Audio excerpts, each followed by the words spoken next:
The cargo scanner let out a piercing shriek that made everyone in the inspection bay jump. Doran's forearms flew up in alarm as red warnings flooded his display screen. His green skin paled to a sickly yellow as he read the threat assessment. Apex predators detected, multiple specimens. Kill count, hundreds per unit. His assistant Neela dropped her datapad. The small insectoid officer's antenna twitched in panic. "Sir, should we evacuate the bay?" Doran stared at the human transport ship docked outside the reinforced windows. Earth's first civilian vessel to visit the station had seemed harmless enough. The humans aboard had been friendly and cooperative during the initial scans. Now his equipment was screaming that they'd brought weapons of mass destruction disguised as cargo. "Seal the bay," Doran ordered. His voice cracked despite his attempts to sound calm. "Get the containment team here." And someone find the human liaison officer. 20 minutes later, Riley Brooks walked into the inspection bay with the kind of relaxed stride that made Doran's nerves worse. The human female wore the standard diplomatic uniform but had her dark hair pulled back in what his cultural database called a ponytail. She looked utterly unconcerned about the armed security team surrounding the cargo containers. "You wanted to see me?" Riley asked. Doran thrust his datapad toward her with one of his upper arms. "Your ship is carrying biological weapons. 47 specimens that register as lethal predators. Our sensors indicate each one has killed hundreds of living creatures." Riley glanced at the screen. Her eyebrows rose slightly, then her face broke into a smile. Doran took a step back. Human smiles still unsettled him, the way they showed so many teeth. "Oh," Riley said.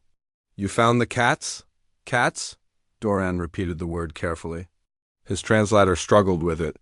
"Yeah, they're pets, companions. Most of the families on board brought theirs along." Riley tapped the screen, scrolling through the scan data like she was reading a shopping list.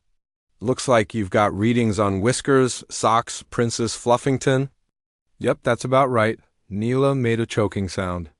"You named your weapons?" "They're not weapons." Riley's smile grew wider. "They're animals. We keep them in our homes. They sleep on our beds. Kids play with them." The silence that followed was broken only by the hum of the station's air recyclers. Doran felt his blood pressure spike. His species had evolved from prey animals on a gentle world, where the most dangerous creature was a plant with mildly irritating pollen. The idea of sleeping next to something that killed for sport made his skin crawl. "You share sleeping spaces with active predators?" Doran's voice came out as a squeak. "They're really sweet once you get to know them," Riley said. She pulled out her personal device and showed him an image. A small, furry creature with pointed ears and enormous eyes stared back at him. "This is Matcha. She's mine. Sleeps on my pillow every night." Doran looked at his scanner readings again. The creature in Riley's photo was labeled as Specimen 23. Its statistics were terrifying. Retractable claws made of keratin harder than most armor plating. Night vision that could see in near total darkness. Hearing range that detected frequencies no technology could match. Reflexes faster than a combat drone. Bite force proportional to body mass that exceeded most known predators. "Your scans must be wrong," Doran said weakly. "This creature is tiny, about 8 pounds, Riley agreed. "Standard for an adult female cat?" 8 pounds of pure killing instinct, Neela whispered. Before Doran could respond, alarms blared again. His security feed showed chaos erupting in Cargo Bay 3. Officers were shouting and running. His communicator exploded with panicked voices. "Sir, one of them escaped. It moved too fast, we couldn't track it. Requesting backup now." Doran's hands shook as he pulled up the security footage. A blur of orange and white had somehow slipped past 3 locked doors and 2 security checkpoints. His team was in full retreat mode, treating the escape like a biohazard breach. Riley sighed. "That's probably Whiskers. He's curious about new places." She started walking toward the exit. "I'll go get him." "Absolutely not."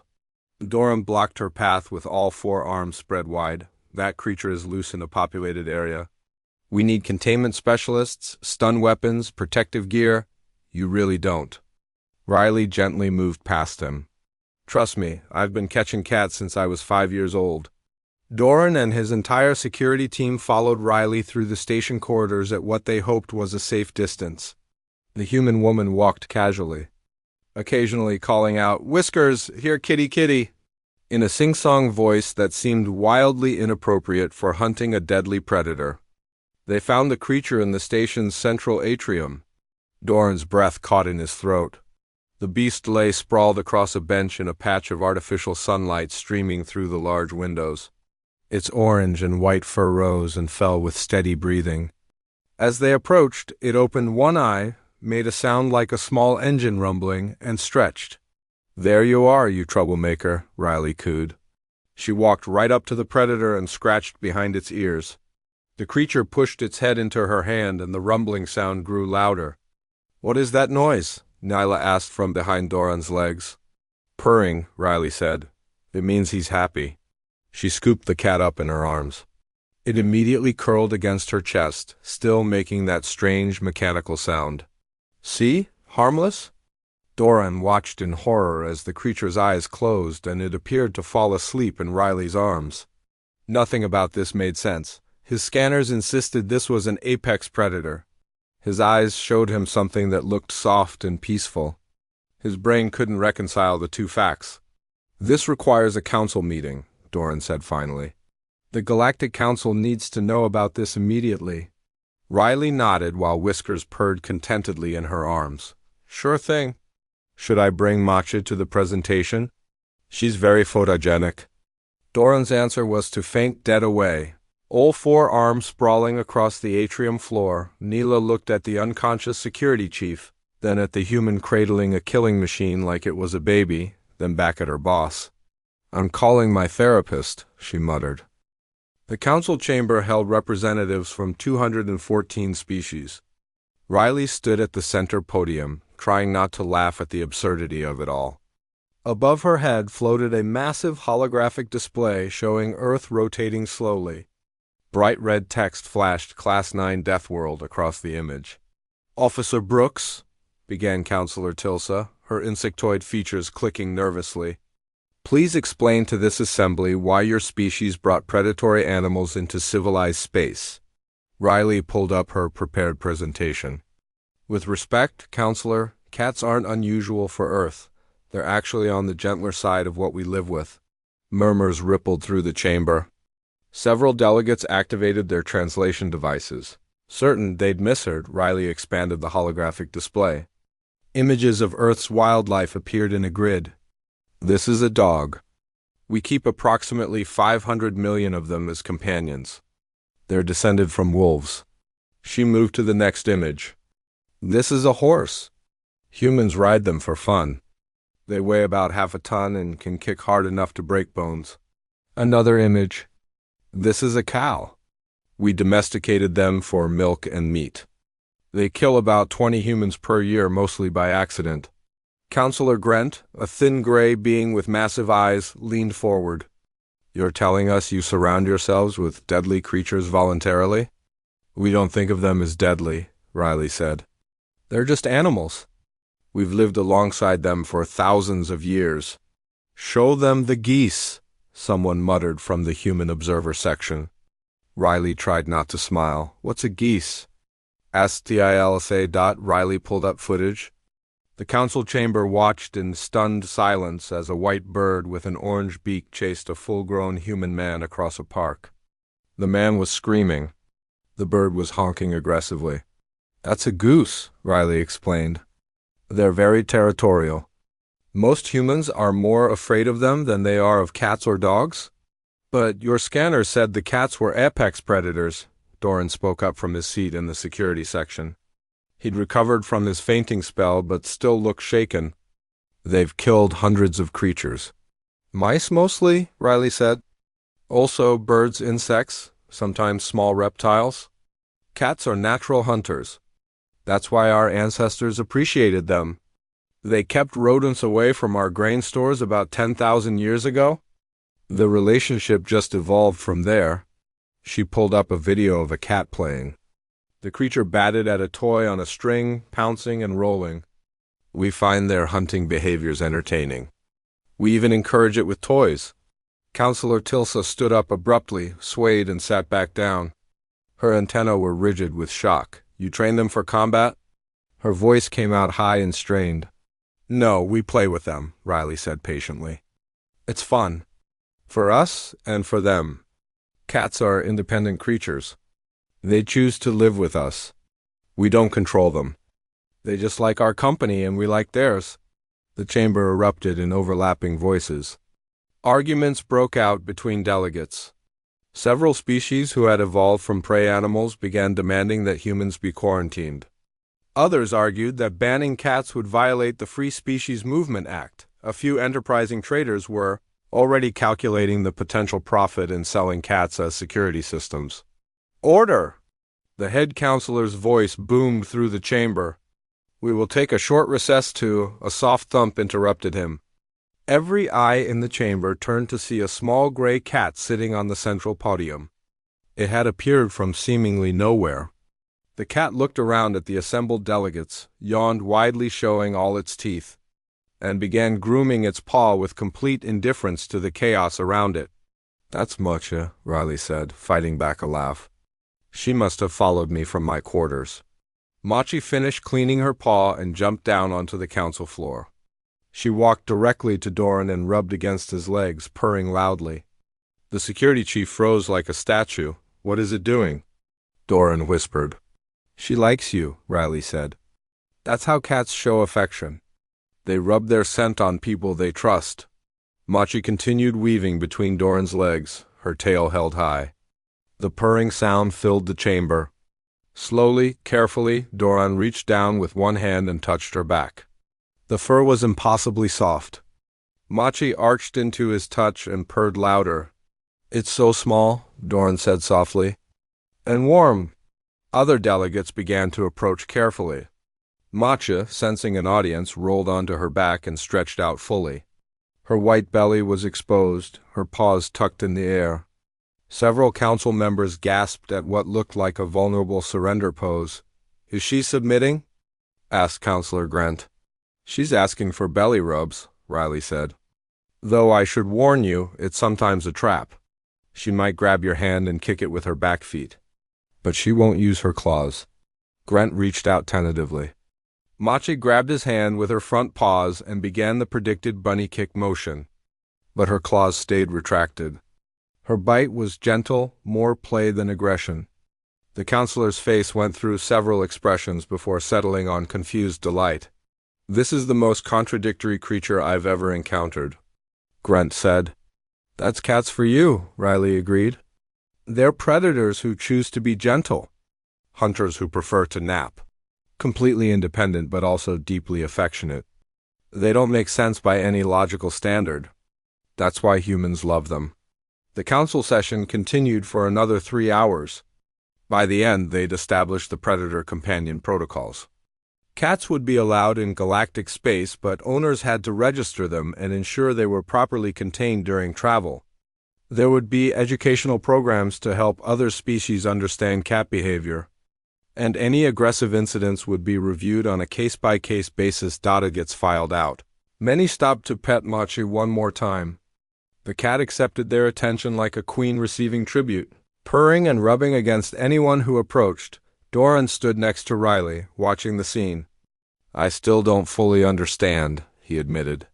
How can something so deadly be so gentle? Because they choose to be, Riley said. That's the thing about cats. They're perfect hunters. They could hurt us easily if they wanted to. But they don't want to. They want to be part of our families. That choice, that trust, is what makes the bond special? Doran nodded slowly. Then his communicator buzzed with an urgent alert. His face went pale as he read the message. There's been a pirate attack, he said. Harmony 7 Station. 30 human families live there. Riley's expression hardened. How many cats? The report says over 30. They looked at each other. Then Riley smiled, and this time it wasn't friendly. Then those pirates just made a very big mistake? The Kravix pirates cut through Harmony 7's hull with practiced efficiency.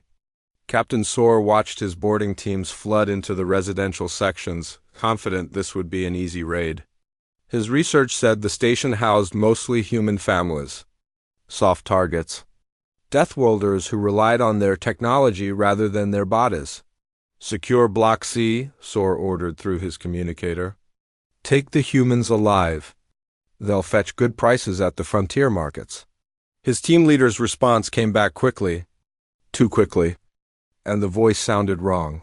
Sir, we have a problem. What kind of problem? There are creatures here. Small ones. They're in the walls, the ceiling, everywhere. We can't. The communication cut off with a scream. Soar pulled up his tactical display. The life signs of his team were moving erratically, scattered across Block C in chaotic patterns. Some weren't moving at all. In Block C, a massive orange cat named Admiral sat calmly at an intersection of 3 corridors. His ears swiveled, tracking sounds his human companions couldn't hear. Behind him, 24 more cats gathered, tails lashing, eyes wide and pupils dilated. The first pirate rounded the corner at a run. Admiral's tactical assessment was instant and instinctive. Scaled skin. Quick movements. Size advantage? But the lighting was low and the pirate's armor was noisy. Amateur, Admiral launched himself at the pirate's face. 20 pounds of muscle and fury hit the Kravix like a missile. Claws found gaps in the armor.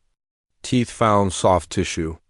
The pirate went down screaming. The other cats took this as their signal. They poured out of every hiding spot like a furry avalanche. The pirates had expected resistance from armed humans. They'd prepared for technology and tactics. They hadn't prepared for an army of predators who could see perfectly in the dark, fit through spaces that shouldn't exist, and attack from angles that defied physics. A small tabby named Buttons squeezed through a ventilation grate and dropped onto a pirate's shoulders. She dug all 4 sets of claws into his back and yowled directly into his ear. The pirate tried to reach behind himself, but Buttons was already gone, vanishing back into the vent system. In apartment 7B, young Ben Carter huddled with his parents and little sister. His cat, Sergeant Fluff, had been astray before Ben found him. The old gray Tom had survived 2 winters outdoors in Alaska before deciding humans were worth keeping around. Now Sergeant Fluff stood between Ben's family and the door, his scarred ears flat against his head, growling low in his throat. The door exploded inward. A Kravix pirate charged through, weapon raised. Sergeant Fluff moved like liquid shadow. He went low, under the pirate's reach, and shredded both of the alien's ankles with rapid strikes. The pirate fell forward. Sergeant Fluff was already on his back, biting the base of his skull where the spine met the brain. Good boy, Ben whispered. Down in the market level, an 8-week-old kitten named Pebbles encountered her first pirate. The massive reptilian towered over her. His armor gleamed. His weapon hummed with power. He looked down at the tiny ball of fur and laughed. Pebbles looked up at him with enormous blue eyes. Her tail puffed out to 3 times its normal size. Then she attacked. The pirate's laughter turned to screams as the kitten climbed him like a tree, using her needle-sharp claws to find every gap in his armor. She reached his face and latched on with all 4 paws and her teeth. The pirate ran blindly, crashing into walls, trying desperately to pull the furious kitten off his head. He never managed it. Pebbles rode him all the way to the floor. Captain Soar watched his tactical display dissolve into chaos. Life signs were flickering out across the station. His teams were retreating in disarray. Damage reports flooded in. Most mentioned teeth and claws. Some mentioned demons. One just said striped nightmares over and over. What's happening down there? Soar demanded. His second officer pulled up security footage. They watched in silence as the cameras showed the impossible. Creatures the size of small children were systematically destroying an entire pirate crew. The tactics were flawless. Ambush from above. Strike from shadows. Retreat before retaliation. Attack in coordinated waves that left no time for recovery. What are those things? Soar whispered. His cultural database finally returned a result. Felis catus. Common name, cat. Classification, Terran predator. Status: domesticated companion animal. Those are pets? Soar's voice cracked in the corridor outside the command center. Admiral gathered his forces. Around him sat cats of every size and color. A sleek black cat with white paws. A fluffy Persian with a permanently grumpy expression. 3 identical orange tabbies. A Maine Coon, the size of a small dog. All of them stared at the door with identical expressions of patient malice. Admiral's human. Ben crouched nearby with a jury-rigged tablet. "When you're ready, Admiral." "I've got the door controls." Admiral flicked his tail once. Ben hit the controls.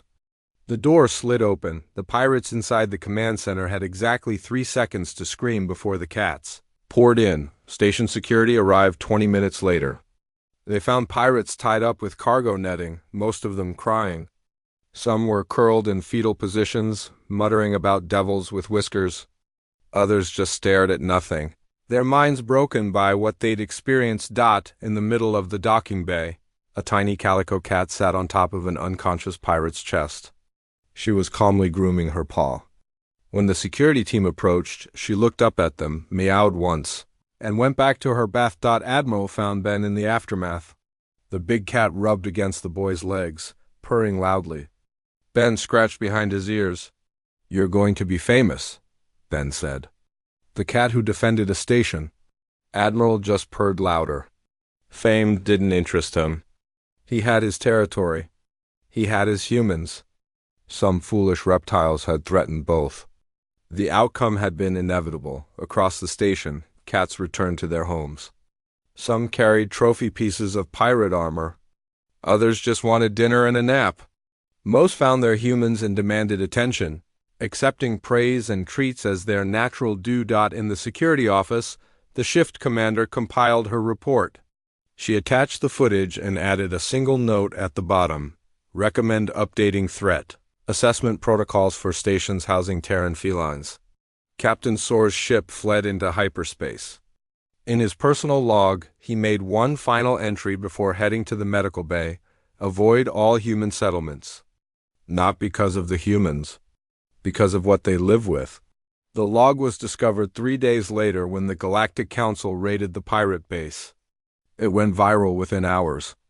Across 1,000 worlds, species watched security footage of tiny predators dismantling an armed boarding party. The most replayed clip showed Pebbles sitting victoriously on her defeated opponent's head, batting at his antenna while he whimpered, "A legend was born." And the galaxy would never look at small furry creatures the same way again. The news anchor, Prella, adjusted her wing feathers nervously as the broadcast went live across 300 worlds. Behind her, footage played on repeat, a small calico cat casually sitting on a defeated pirate while grooming her paw. The view count had already passed 2 billion. "Tonight we discuss what experts are calling the human-predator paradox," Prella began. "How did Earth's dominant species form partnerships with creatures that register as apex predators?" We have 3 guests joining us. Dr. Wynne appeared on the first screen, a blue-skinned academic from the Xenobiology Institute. Next to him was Professor Harth, whose species had never encountered predators until joining the galactic community. The third screen showed Riley Brooks, looking tired but patient. "Dr. Wynne," Prella said, "you've studied Earth biology. Can you explain these creatures?" Wynne pulled up a diagram. "Cats are remarkable hunters. Their skeletal structure allows for incredible flexibility. They can squeeze through any space their skull fits through.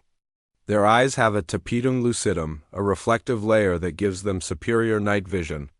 They can hear frequencies up to 64 kilohertz. Their claws are retractable, keeping them sharp, and their reaction time is faster than most automated defense systems." "That sounds like a weapon," Harth said, his voice shaking. "Why would anyone keep such a thing in their home?" Riley leaned forward on her screen. "Because they're not weapons. They're companions. Yes, they're hunters. But they chose to live with us thousands of years ago. We didn't force them. They walked into our settlements on their own and decided to stay." Prella's feathers ruffled. "They chose? You mean the cats domesticated themselves?" "Essentially, yes," Riley said. Our ancestors stored grain. Grain attracted mice. Mice attracted cats. The cats realized humans were useful. We provided shelter and occasional food. They provided pest control. Over time, we both changed. They got smaller and more social. We learned to understand their communication. It was mutual adaptation. Professor Harth made a distressed sound. But the footage shows them being violent, aggressive. How can you trust them? They were defending their territory and their families, Riley explained. Cats are protective of what they consider theirs. Those pirates threatened their humans. The cats responded the same way they'd respond to any threat. But in normal circumstances, they're gentle. My cat Machi has never hurt anyone in her life, except that one time she accidentally scratched my nephew while playing. Accidentally? Wynn looked skeptical. She pulled her claws in as soon as she realized, Riley said. Cats have incredible control. When they play with humans, especially children, they almost never use their full strength. They understand we're fragile compared to them. The broadcast cut to street interviews from different worlds. A merchant from the Heavily Trade Federation spoke first. I want to buy one for security. My competitors wouldn't dare attack if I had one of those striped defenders. Riley's face appeared again, and she was shaking her head. That's the thing people need to understand. You can't buy a cat's loyalty. You can't command them like security drones. Cats make their own choices about who they bond with and why. You can provide a good home and hope they choose to stay, but that's all. Another interview showed a wealthy collector. I've offered 1 million credits for the orange one. The Admiral. The human refused. Ben's voice came from off-screen in that clip. Admiral isn't for sale. He's family. You don't sell family. The broadcast returned to the studio. Prello looked directly at Riley. There are reports that demand for cats has exploded across the galaxy. How is Earth responding? Riley sighed. Carefully. We're not going to mass-produce cats for sale. That's not how this works. Some rescue organizations are helping cats find homes with alien families, but there's a screening process. The cats have to choose their new companions, not the other way around. And we're providing educational resources so people understand what they're getting into. What do you mean? Asked Professor Harth. Cats require specific care, Riley explained. They need mental stimulation, proper nutrition, medical care. They're not toys or security systems. They're living beings with their own personalities and needs. Some cats are social and friendly. Others are shy or independent. Some like being held. Others prefer their own space. Every cat is different. Wynn pulled up more data. I've been studying the biology. Cats are obligate carnivores. Their bodies require nutrients found only in meat. They can't survive on the plant-based diets most civilized species prefer.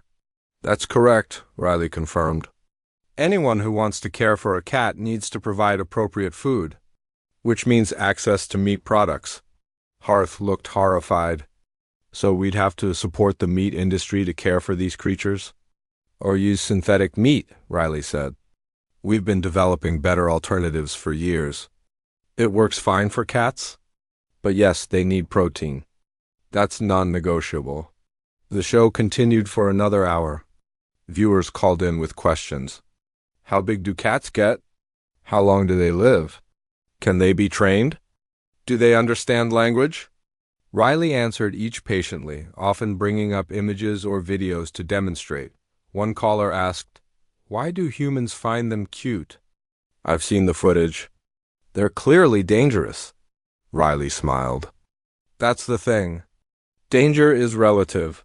We grew up with cats. We know they're predators. But we also see them being silly, playful, affectionate. We see them sleep in sunbeams and chase laser pointers and purr when they're happy. Yes, they have the tools to be deadly, but they use those tools to defend what they love. That combination of fierce and gentle is part of why we adore them. After the broadcast ended, Riley checked her messages. Requests for cat adoptions numbered in the thousands. Most would be rejected, but some showed promise. Detailed applications with proper living spaces and genuine interest in cat welfare. One message stood out. It was from Wises, a Chitauri scientist. The application included research on cat nutrition, a custom habitat design that included climbing structures and hiding spots, and a heartfelt essay about wanting to understand the bond between predator and companion. At the bottom, Wises had written, "I am afraid, but I want to learn." Is that enough? Riley smiled and typed back, "Fear mixed with curiosity is a good start. Come to the adoption center tomorrow? We'll introduce you to some cats and see if any of them choose you." She attached one final note. "Remember, you don't pick the cat. The cat picks you. If you can accept that, you're ready." Across the galaxy, beings who had never considered sharing their homes with predators began to wonder. The footage of Admiral defending his humans played again and again. But so did videos of cats purring, playing, sleeping in ridiculous positions with their bellies exposed. The galaxy was learning a lesson humans had known for 10,000 years. Sometimes the fiercest guardians came in the smallest, softest packages. And sometimes love meant trusting something that could hurt you but chose not to. The colony of New Riverside stretched across a valley rich with minerals the galaxy desperately needed. 3,000 humans called it home. The Crawl Syndicate wanted them gone. When legal challenges failed, they hired mercenaries. Commander Hrask studied the colony through his tactical scope. 500 professional soldiers surrounded the settlement. They'd cut power, blocked supply ships, and intercepted communications. The humans had no choice but to surrender. He'd done this operation a dozen times on other frontier worlds. This would be simple. Move in at nightfall, Hrask ordered his teams. Standard intimidation protocols. Minimal casualties. We want them scared, not dead. Inside the colony, Paula Grant gathered the defense committee in the town hall. The former military officer looked at the faces around her. Farmers, teachers, engineers, families, none of them soldiers. But all of them determined. "They'll come tonight," Paula said. "We have hunting rifles and some old military equipment, but we're outnumbered 5-1. "We have something better," said old Joe Fisher. His ancient tabby, General, sat on the table in front of him. The cat's ears swiveled, tracking sounds outside. "We have 233 cats." Several people nodded. A young mother named Lisa spoke up. "My colonel has been prowling the perimeter all day. He knows something's wrong." Paula looked at the massive Maine Coon sitting by Lisa's feet. Colonel had white paws that looked like boots and an expression of permanent dignity. "How many of our cats have outdoor experience?" "Most of them," Joe said. "It's a farming colony. We've got barn cats, former strays, and plenty who hunt the local wildlife. They know the terrain better than we do." Paula made a decision that would have gotten her court-martialed in her old life. "All right, we coordinate with the cats. We use their natural behaviors as part of our defense. Lisa, your colonel seems to be a pack leader. Can he organize the others?" As if understanding, Colonel stood and walked to the door. He meowed once, a deep commanding sound. From outside came answering calls. Cats began appearing from all directions, gathering in the town square. Hrask watched the sun set through his scope. His thermal imaging showed the colony going dark. Perfect. Night raids always worked best. Scared civilians in the dark surrendered quickly. "All teams advance," he commanded. His soldiers moved forward in professional formation. Thermal scopes showed small heat signatures everywhere, probably the local wildlife. Nothing threatening. The first team reached the outer buildings without resistance. Then the temperature sensors went haywire. Small signatures surrounded them from every direction. Before the team leader could report, the screaming started. Cats poured out of the darkness like a furry tide. They'd been waiting on rooftops, inside barns, under vehicles, in drainage pipes. Every shadow held glowing eyes. Every corner concealed claws. A mercenary from the trail species tried to aim his weapon, but a calico cat dropped onto his head from a roof. His helmet's night vision amplified the gleaming eyes into nightmares. The cat's claws found the gaps in his armor with surgical precision. He went down in seconds. Colonel led the main assault. The massive Maine Coon had fought off foxes and coyotes in his younger days. These armored aliens were bigger, but they moved predictably, and their armor was noisy. He signaled with his tail, and 20 cats flanked left while another group went right. 8-year-old Sophie watched from her window as her cat Mittens defended their home. The small tuxedo cat had positioned herself on the porch railing. When a mercenary approached the door, Mittens launched herself at his face with a war cry that echoed through the street. The soldier's thermal imaging showed the attack coming, but his brain couldn't process how something so small could move so fast. In the colony's grain storage building, a group of barn cats executed a defense that would have impressed military strategists. They used the vertical space, the narrow passages between storage containers, and their intimate knowledge of every hiding spot. Mercenaries entered thinking they were securing a building. They found themselves in a three-dimensional nightmare, where the enemy could be anywhere and everywhere at once. Hrask watched his tactical display dissolve into chaos. Teams were scattered. Injury reports flooded in. Nothing fatal, but scratches, bites, and trauma were taking soldiers out of commission faster than enemy fire would have. "What are they fighting?" Hrask demanded. "Sir, the reports mention small furry creatures. The colonists call them cats." Hrask pulled up his intelligence files. Cats, Terran predators, domesticated companions. He'd seen the reports from Harmony 7 but dismissed them as exaggeration. Now he understood. His soldiers weren't losing to human weapons. They were losing to Earth's smallest defenders. "Fall back," he ordered. "Regroup at the perimeter." But the cats had other plans. They pursued the retreating mercenaries, harrying them every step. A gray tabby named Sergeant launched himself at a soldier's legs, tripping him. Before the mercenary could rise, 3 more cats appeared and sat on his chest, just staring at him with unblinking eyes until he stopped moving from pure terror. By midnight, the battle was over. Mercenaries who'd fought in dozens of conflicts lay tied up with supply cable, guarded by cats who watched them with patient malice. Some soldiers just sat down and refused to move, broken by the experience of being hunted by creatures smaller than their boots. Paula walked through the colony with Colonel at her side. The big cat had a scratch on his ear but otherwise looked fine. Around them, cats returned to their homes. Many carried trophies, pieces of armor, communication devices. One enterprising kitten dragged an entire helmet twice her size. Lisa found her colonel and scooped him up despite his size. The cat purred and bumped his head against her chin. "You're getting extra treats forever," she whispered. Commander Hrask sat in his command vehicle, writing his report. His hands shook as he typed. "Mission failed. Recommend immediate withdrawal. Advise Krull Syndicate to abandon all operations involving human settlements." He attached his tactical logs and added one final note. "These beings do not fight alone. They live alongside predators who choose to protect them. We cannot compete with that kind of loyalty." His second officer read the report and looked at the commander. "Sir, will the Syndicate accept this?" Hrask thought about the tiny calico cat that had taken down 4 of his best soldiers. He thought about the massive Maine Coon that had led a coordinated defense that would have made career officers jealous. He thought about the sheer terror in his soldiers' eyes when they talked about being hunted by creatures that purred. "They don't have to accept it," Hrask said. "But I will never take another contract involving humans. And I suggest everyone else does the same." The mercenary fleet departed at dawn. Behind them, New Riverside's cats lounged in the morning sun, grooming themselves and accepting praise from their humans with regal indifference.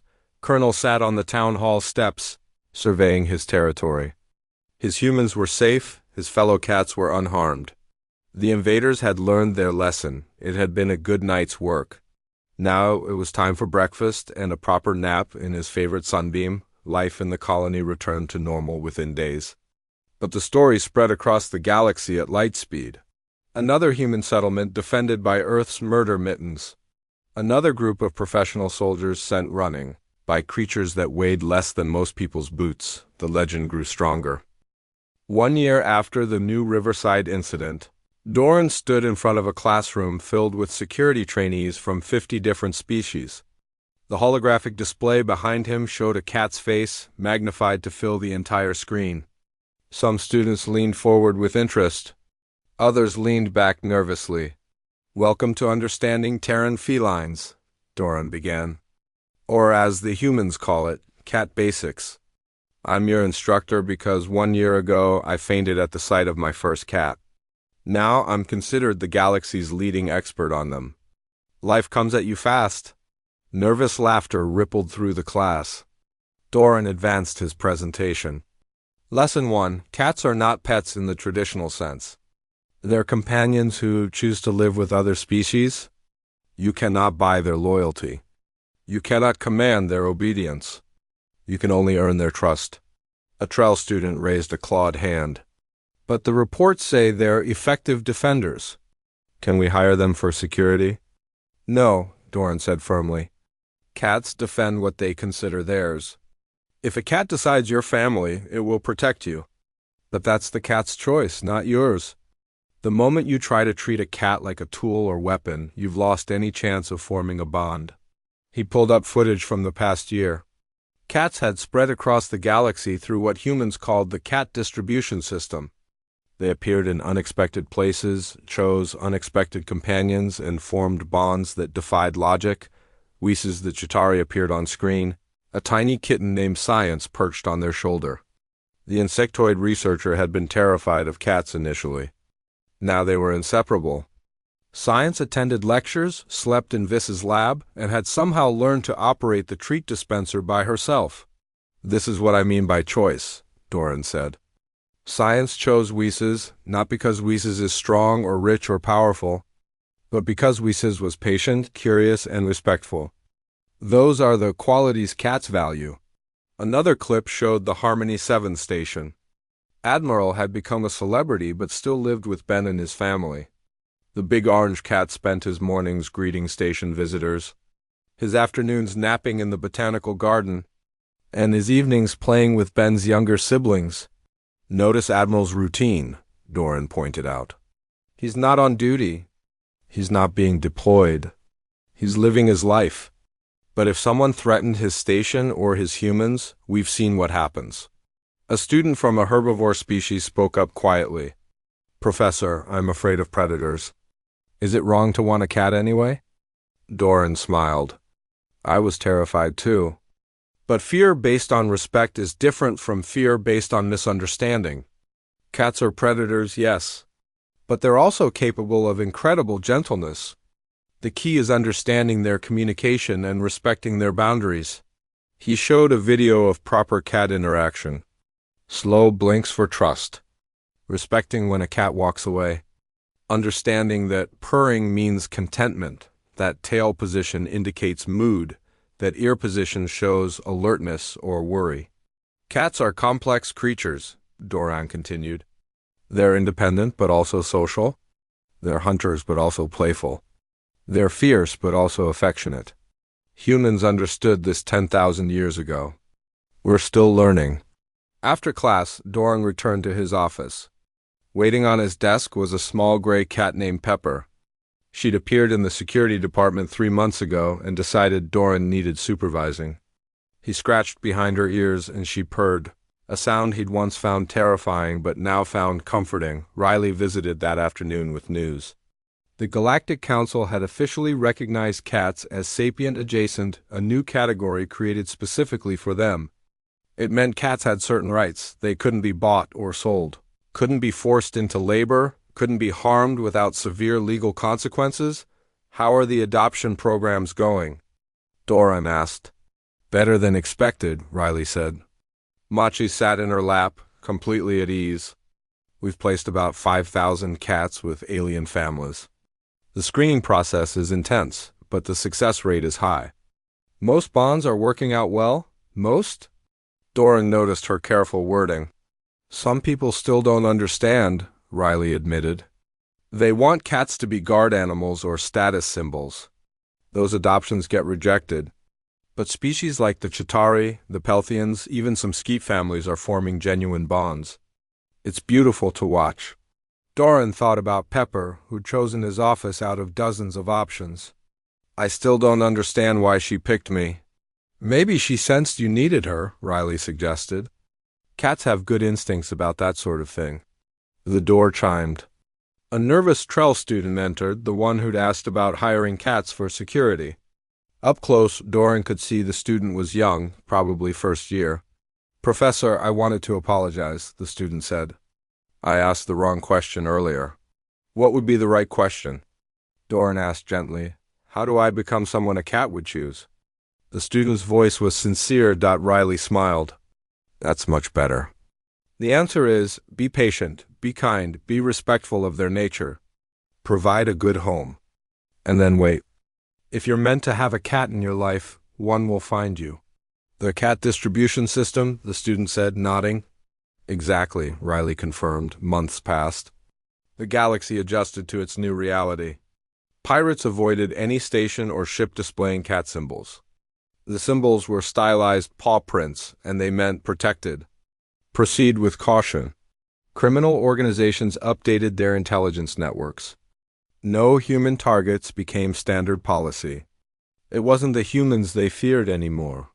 It was the small furry, impossibly fierce creatures that slept in their beds and sat on their keyboards and knocked things off tables at 3 in the morning on Earth. Cat rescue organizations were overwhelmed with requests from across the galaxy. They carefully screened each applicant, looking for genuine desire to provide good homes. The cats themselves had final approval. If a cat approached an alien visitor and rubbed against their legs, the adoption could proceed. If the cat walked away, no amount of money or status would change the decision. Admiral retired from active celebrity status. He spent his days teaching a new litter of kittens how to hunt using laser pointers and toy mice. Ben's grandchildren provided assistance. Giggling as the kittens pounced and tumbled. In the evening, Admiral would find his favorite human and settle into his lap for grooming and purring. Ben had gray in his hair now, but his hands were still gentle when he scratched Admiral's ears. "You know you're famous, right?" Ben said. "You changed the galaxy." Admiral purred louder. Fame meant nothing. But his human was happy, his territory was secure, and dinner would arrive soon. Those were the things that mattered. Across the galaxy, in homes on 1,000 different worlds, cats lounged in sunbeams and ruled their domains with velvet paws and iron wills. They'd brought something to the stars that no treaty or alliance could accomplish. They'd taught diverse species that strength and gentleness weren't opposites, that predators could be protectors, that the fiercest guardians often came in the smallest packages, and that sometimes the best defense wasn't weapons or walls or warships. Sometimes it was a small furry creature who purred in your lap but would fight demons to keep you safe. The galaxy had learned to respect Earth's murder mittens. More importantly, they'd learned to love them. And in homes across the stars, that love was returned with purrs, head bumps, and the occasional gift of a defeated toy mouse left proudly on a pillow. The humans had been right all along.